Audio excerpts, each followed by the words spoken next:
मोर्चासाठी मनसेकडून आता काँग्रेसला देखील फोन करण्यात आलेला आहे। मोर्चासाठी बाळा नांदगावकर यांनी वडेट्टीवार यांना फोन केला। हिंदीच्या मुद्द्यावरून ठाकरे बंधूंचा आता एकत्र मोर्चा निघणार आहे। त्यामध्ये सर्व पक्षीयांनी सहभागी व्हावं असं आवाहन काल राज ठाकरे यांनी केलं होतं।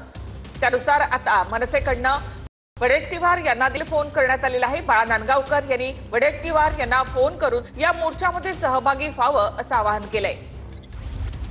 आमची भूमिका अशी आहे की दोन्ही भावांचं आम्हाला कुठल्याही बॅनर शिवाय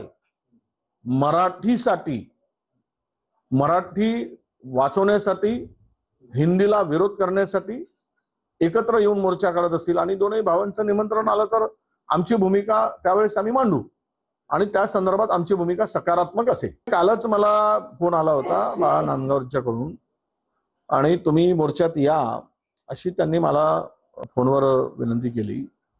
मोर्चात आम्ही सहभागी होणार आहोत कारण का राज ठाकरे आणि उद्धव ठाकरेंचं जे आव्हान आहे की पक्षभिन्निवेश बाजूला ठेवा आणि मराठीसाठी मोर्चात सामील व्हा।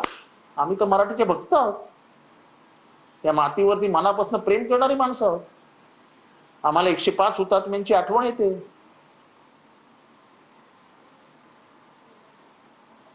ही माती आमची भक्ती शक्ती आहे, त्याच्यातूनच आम्हाला शक्ती मिळते आणि मातृभाषा हे आमचं कुमकुम तिलक आहे।